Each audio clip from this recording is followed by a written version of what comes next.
السلام علیکم۔ مطالعہ پاکستان کا سیکنڈ چیپٹر ہے تحریک پاکستان اور پاکستان کا قیام۔ آج ہمارا ٹاپک ہے ابتدائی مشکلات۔ اس کے فرسٹ 3 پوائنٹس ہم پڑھ چکے ہیں۔ 4تھ پوائنٹ ہے معاشی مشکلات۔ قیام پاکستان۔ پاکستان کا قیام 14 اگست 1947 کو مارز وجود میں آیا۔ قیام پاکستان کے وقت پاکستان کو کئی معاشی مشکلات کا سامنا کرنا پڑا۔ آزادی کے وقت پاکستان کے زیادہ تر علاقے پسماندہ تھے، نقل و حمل اور مواصلات کی سہولتیں ناکافی تھیں۔ انگریزوں اور ہندوؤں نے جان بوجھ کر مسلم آبادی والے علاقوں کو پسماندہ رکھا۔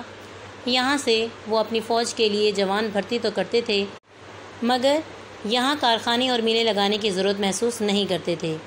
اس بدنیتی کا اندازہ اس بات سے لگایا جا سکتا ہے کہ دنیا کی 75% پرسن مشرقی بنگال میں پیدا ہوتی تھی، مگر پرسن کے سارے کارخانے مغربی بنگال میں تھے اور ان پر کنٹرول ہندوؤں کا تھا۔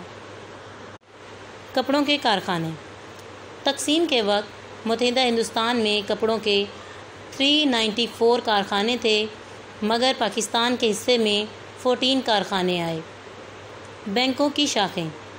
بینکوں کی کل شاخیں 487 تھیں، مگر پاکستان کے حصے میں 69 شاخیں آئیں۔ ان کا بھی سارا سرمایہ ہندو اپنے ساتھ لے گئے۔ کانگریس کی سازش۔ کانگریس کی سازش تھی کہ پاکستان اقتصادی طور پر تباہ ہو جائے گا تو یہ ملک چل نہ سکے گا۔ اثاثوں کی تقسیم۔ ہندو دھوکے فریب سے پاکستان کو اس کا حصہ دینے سے گریز کرتے رہے۔ انہوں نے پاکستان کی معیشت کو تباہ کرنے کے لیے ہر ممکن حربہ استعمال کیا اور پاکستان کے حصے کے اثاثے روک لیے۔ فوجی اثاثوں کی تقسیم۔ برِ صغیر کی تقسیم کے بعد فوجی اثاثوں کو دونوں نئے ممالک میں تناسب کے مطابق تقسیم کرنا تھا، لیکن اس معاملے میں بھی انصاف سے کام نہ لیا گیا۔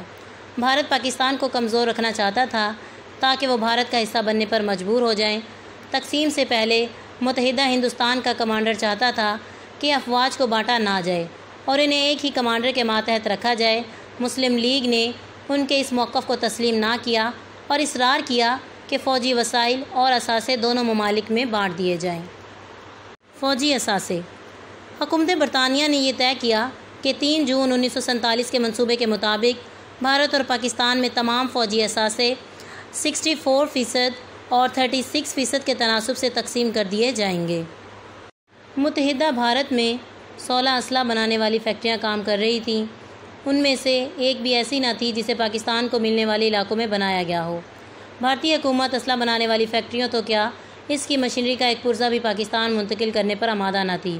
کافی تکرار کے بعد طے پایا کہ اسلحہ بنانے والی فیکٹریوں کے حوالے سے پاکستان کو 60 ملین روپے دیے جائیں گے تاکہ وہ اپنی اسلحہ بنانے والی فیکٹریاں قائم کر سکے۔ عام فوجی اثاثوں کی تقسیم کا جو فارمولہ اپنایا گیا، حکومت ہند نے اسے بھی مسترد کر دیا، جس سے حالات مزید پیچیدہ ہو گئے۔ زرعی مشکلات۔ پاکستان بنیادی طور پر ایک زرعی ملک ہے جہاں نہری اپاچی کے بغیر زراعت ممکن نہیں۔ تقسیم ہند کے وقت دریاؤں اور نہروں پر اہم ہیڈ ورکس بھی بھارت کو دے دیے گئے، جس کے نتیجے میں ہماری نہروں کا کنٹرول بھارت کے پاس چلا گیا۔ پانی کی فراہمی۔ پاکستان کو غیر مستحکم کرنے کے لیے بھارت نے فیروز پور اور مادھو پور ہیڈ ورکس سے پاکستان کو پانی کی فراہمی پر اپریل 1948 میں روک دیا۔ اس چال کا مقصد پاکستان کے زرعی علاقے کو بنجر کرنا اور پاکستان کو معاشی طور پر غیر مستحکم کرنا تھا۔ سندھ طاس معاہدہ۔ سندھ طاس معاہدہ 1960 میں پاکستان اور بھارت کے درمیان ہوا ہے۔ 3 دریا راوی ستلج بیاس بھارت کو اور 3 دریا سندھ جہلم اور چناب پاکستان کو مل گئے۔ سیاسی مشکلات۔ قیام پاکستان کے وقت پاکستان کو کئی سیاسی مسائل کا سامنا کرنا پڑا۔ آزادی کے وقت کئی آزاد شاہی ریاستیں پاکستان کے ساتھ الحاق کرنا چاہتی تھیں، جن میں مناودر، دیر، سوات اور جوناگڑھ وغیرہ شامل تھی۔ جوناگڑھ پر قبضہ۔ بھارت نے جوناگڑھ پر قبضہ کیا 9 نومبر 1947 کو۔ اسی طرح ریاست جموں کشمیر پر بھارت نے قبضہ کیا 1947 میں۔ حیدرآباد دکن پر قبضہ۔ بھارت نے 17 ستمبر 1948 کو حیدرآباد دکن پر قبضہ کر لیا۔ اس طرح قدم قدم پر بھارت نے پاکستان کے استحکام کے خلاف مسلسل کام کیا۔ کشمیری عوام پاکستان سے الحاق کرنا چاہتے تھے، لیکن اس کشمکش میں ریاست میں تحریک آزادی نے زور پکڑا اور آزاد کشمیر کا علاقہ پاکستان میں شامل ہو گیا۔ ابتدائی مشکلات کا 4 پوائنٹ ہے معاشی مشکلات۔ ہائی لائٹ کر لیں، پاکستان کا قیام 14 اگست 1947 کو ہوا ہے اور دنیا کی 75% پٹسن مشرقی بنگال میں پیدا ہوتی تھی، مگر پٹسن کے کارخانے مغربی بنگال میں تھے۔ ہائی لائٹ کریں، تقسیم ہند کے وقت متحدہ ہندوستان میں کپڑوں کے 394 کارخانے تھے، مگر پاکستان کے حصے میں 14 کارخانے آئے۔ بینکوں کی کل شاخیں 487 تھیں، مگر پاکستان کو 69 شاخیں دی گئیں۔ MCQs کے طور پر آ سکتا ہے، ہائی لائٹ کر لیں۔ ہیلے بہانے مطلب دھوکہ اور فریب۔ معیشت، روزی، حربہ، طریقہ، گریز، انکار کرنا۔ اثاثہ سرمایہ کو کہتے ہیں۔ فوجی اثاثوں کی تقسیم ہائی لائٹ کر لیں۔ فوجی اثاثے 64% اور 36% کے تناسب سے تقسیم کیے گئے۔ MCQs کے طور پر آ سکتا ہے، مینشن کریں۔ ہائی لائٹ کر لیں، متحدہ ہندوستان میں 16 اسلحہ ساز فیکٹریاں کام کر رہی تھیں، لیکن پاکستان کو ان میں سے ایک بھی نہ دی گئی اور اس کے بدلے میں پاکستان کو 60 ملین روپے دیے گئے۔ ہائی لائٹ کر لیں۔ پیچیدہ کہتے ہیں مشکل کو، مسترد رد کر دینا، آمادہ راضی ہونا۔ نیکسٹ پوائنٹ ہے زرعی مشکلات۔ کوشچن مینشن کریں، سنتاس معاہدے سے کیا مراد ہے؟ ویری امپورٹنٹ ہے، بورڈ میں کئی بار آیا ہے۔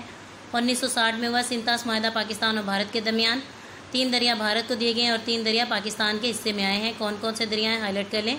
شارٹ کوشچن کے طور پر آ سکتا ہے، مینشن کریں پاکستان کو پانی کی فراہمی اپریل 1948 میں روک دی گئی۔ MCQs کے طور پر۔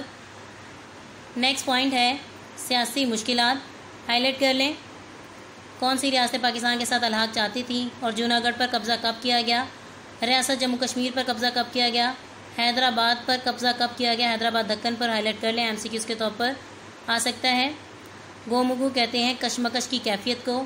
یہاں تک ہوتا ہے ہمارا topic complete. Thank you so much. اللہ حافظ۔